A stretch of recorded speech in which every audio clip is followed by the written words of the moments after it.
At Sunday brunch, they announced that Grandpa's inheritance would pay off my sister's $120,000 debt. My aunt smirked. You never really needed your share. I just sipped my coffee and checked my phone. The trust I'd quietly opened 3 months ago had just finalized, and the money wasn't where they thought it was. I, 32M, sat at the mahogany dining table in my parents' house, watching the Sunday brunch unfold like a carefully orchestrated performance. The scent of fresh coffee mixed with bacon grease filled the air as my family gathered around, their voices creating that familiar background hum of weekend conversation.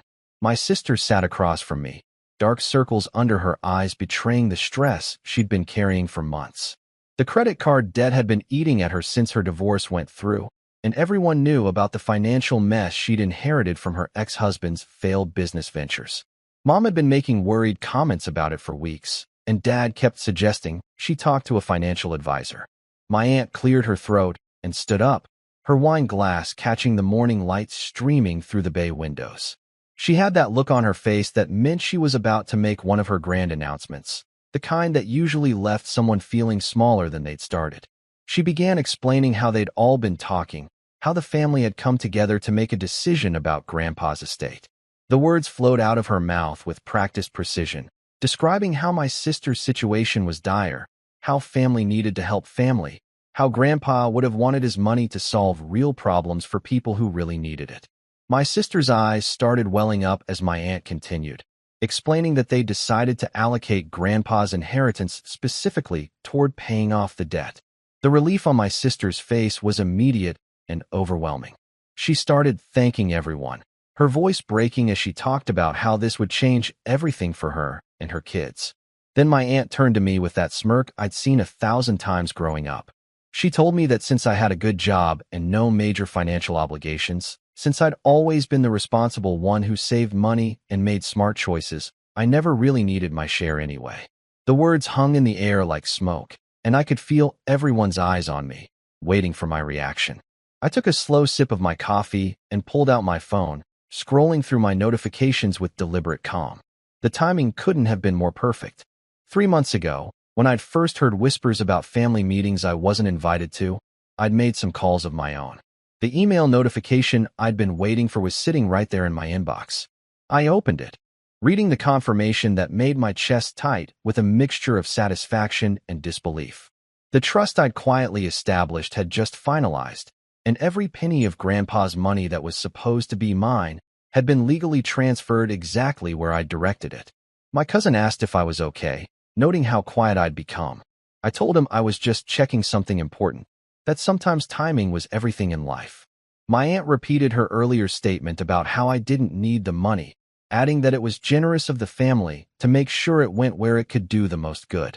I stood up from the table and walked over to the window, looking out at the garden where Grandpa used to spend his mornings. The irony wasn't lost on me that they were making decisions about his money in the same house where he'd taught me about personal responsibility and financial independence.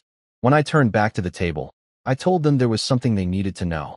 The conversation stopped, and my sister looked up with concern, probably thinking I was going to cause problems about their generous solution to her debt crisis. I explained that I'd been thinking about Grandpa's inheritance for months, ever since I learned about the family discussions happening without me. I told them how I'd realized that if they felt comfortable making decisions about my portion without consulting me, then maybe I should make some decisions of my own. My aunt's expression shifted from smugness to confusion as I continued. I described how I'd contacted Grandpa's estate attorney, how I'd learned about the legal options available to me as a beneficiary, how I'd discovered that the money hadn't actually been distributed yet despite what everyone seemed to believe. The truth was, I'd established a trust 3 months ago and had my portion of the inheritance transferred directly into it. The money they were planning to use to pay off my sister's debt was sitting in an account that only I controlled, designated for a purpose none of them had bothered to ask me about. My sister's face went pale as the implications started sinking in. She asked what I meant, her voice barely above a whisper. My parents looked confused, and my aunt's smirk had completely disappeared. I told them about the scholarship fund I'd created in Grandpa's name. The money they thought they were redistributing was already committed to helping kids from our old neighborhood attend college. The paperwork had been filed, the legal structures were in place, and the first scholarships would be awarded next spring. The silence that followed was deafening. My aunt started sputtering about how I couldn't just take money that the family needed, how my sister's situation was an emergency, how I was being selfish and irresponsible. I reminded her that she'd just finished explaining how I didn't need the money, how it was better used for people who had real problems. I told her that seemed like exactly what I'd done, found people who really needed help and made sure they got it. My sister started crying, but not the relieved tears from earlier. These were the desperate tears of someone watching a lifeline disappear. She asked if there was any way to change it, if the trust could be dissolved, if we could work something out as a family. I explained that the legal documents had been signed and filed. The money was committed, and frankly, I thought Grandpa would approve. He'd always believed in education, always talked about giving people opportunities to better themselves. The scholarship fund would help dozens of kids over the years, kids who might not otherwise have the chance to go to college. My aunt's voice got sharp as she demanded to know how I could do this to family. She said I was destroying my sister's chance at a fresh start, that I was being vindictive and cruel. She accused me of planning this whole thing out of spite. I told her she was partially right. I had planned it, but not out of spite. I'd planned it because I'd learned that my family was comfortable making major financial decisions without including me in the conversation. If they could decide I didn't need my inheritance, then I could decide how to use it before they got the chance. My father finally spoke up, asking why I hadn't said anything earlier. He wanted to know why I'd let them make plans, why I'd sat through the whole announcement without stopping them. I explained that I'd wanted to see how far they'd go. I'd been curious about whether anyone would think to ask my opinion about my own inheritance. I'd wondered if anyone would consider that maybe I had plans for that money, goals and dreams that mattered just as much as my sister's debt. The answer had been no. They'd assumed that because I lived modestly and saved money, because I didn't have obvious financial problems, my share was essentially spare change that could be redirected without consequence. My mother asked about my sister's situation, pointing out that the debt was real and serious. She wanted to know how we could solve that problem now that the inheritance wasn't available. I suggested they could do what any other family would do, help within their means, explore loan options, maybe set up a payment plan. I pointed out that my sister's financial crisis wasn't actually my responsibility to solve, especially when I'd never been asked if I wanted to help. The conversation became heated as my aunt continued arguing about family obligations and loyalty. She insisted that I was destroying relationships over money, that Grandpa wouldn't have wanted his inheritance to cause this kind of division. I disagreed. I told her that Grandpa had always been clear about personal responsibility and making your own way in the world. He'd also been passionate about education and opportunity. The scholarship fund honored both of those values while helping people who had no other options. My sister asked if I hated her, if this was punishment for her divorce and financial mistakes. Her voice was small and broken, and for a moment I felt the weight of what my decision meant for her immediate situation. I told her I didn't hate her, that this wasn't about punishment. It was about the fact that for months, my family had been meeting and planning and deciding what to do with my money without ever thinking to include me. It was about the assumption that my needs and wants were less important than everyone else's. She wanted to know if there was any way to work together, any compromise that could help her situation while still honoring my wishes. She suggested maybe using part of the money for her debt and part for the scholarship fund. I explained that the legal commitments had already been made. The money was in the trust, designated specifically for educational scholarships. Even if I wanted to change it now, which I didn't, the paperwork had been filed and processed. My aunt made one final attempt, appealing to my sense of family duty. She painted a picture of my sister losing her house, of her kids having to change schools, of a family member suffering while I funded scholarships for strangers. I reminded her of her own words from earlier in the conversation. She'd said I never really needed my share, that the money was better used for people with real problems. I'd simply taken that advice and applied it more broadly, finding people whose problems were even more significant than my sister's debt. The irony was perfect, and everyone at the table knew it. They'd made their assumptions about my financial situation and my priorities, and I'd used those assumptions to make my own decisions about what mattered most. As the argument continued, I realized that this moment had been building for years. Every family gathering where my successes were downplayed, every time my careful financial planning was dismissed as being lucky or privileged, every assumption that I could absorb costs or sacrifices because I was doing fine. It had all led to this Sunday brunch where my family felt comfortable redistributing my inheritance without consultation. The scholarship fund wasn't just about helping students or honoring Grandpa's memory. It was about drawing a line, about saying that being financially responsible didn't mean being financially invisible.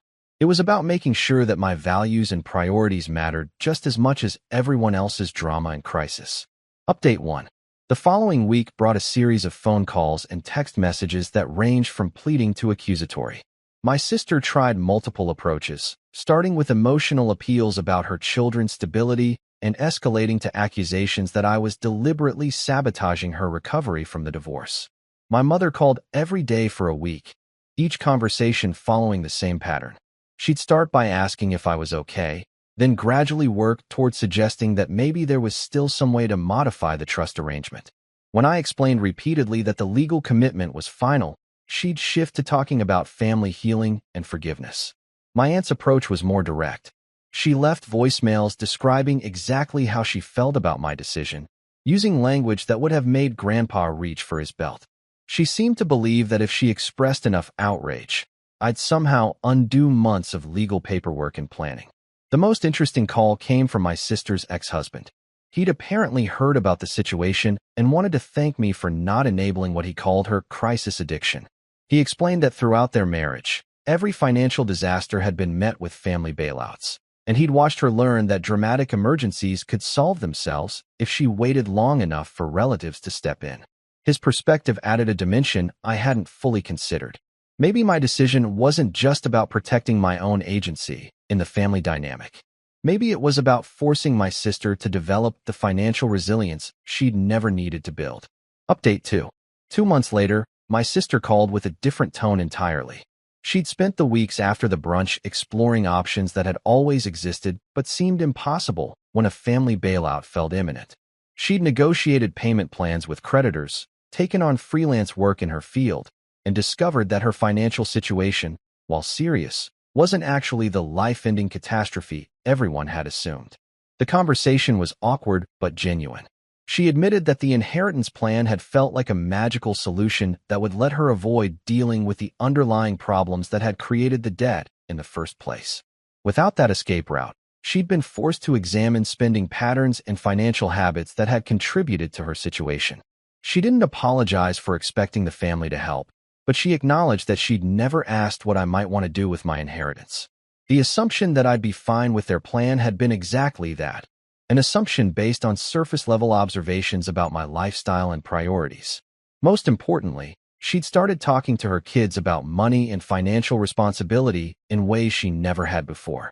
The crisis that had seemed catastrophic was becoming a learning experience that might prevent bigger problems down the road.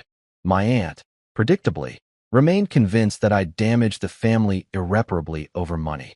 But my parents had started asking different questions about how financial decisions got made in our extended family, and whether the tradition of bailing out whoever had the most dramatic crisis was actually helping anyone long-term. Update 3.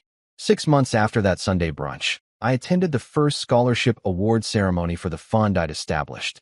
5 students from my old neighborhood received awards that would cover their first year of college expenses, with the possibility of renewal based on academic performance.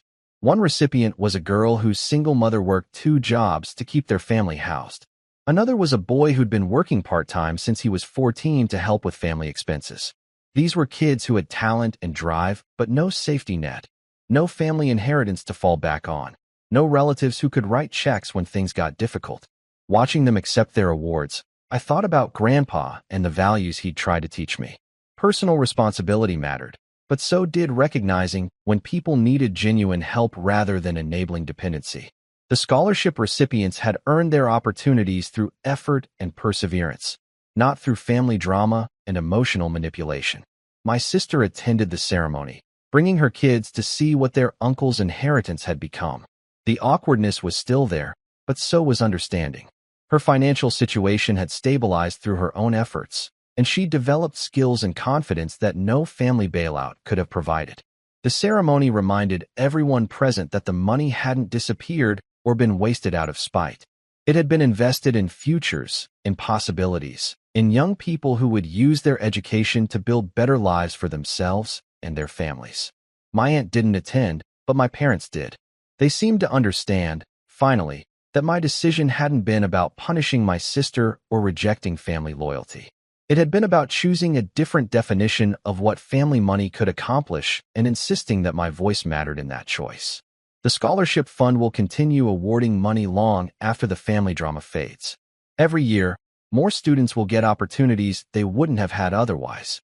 And every year, I'll remember that Sunday brunch when my family assumed they could decide what mattered most with my inheritance, and how sometimes the most important stand you can take is the quiet one that redirects the conversation entirely.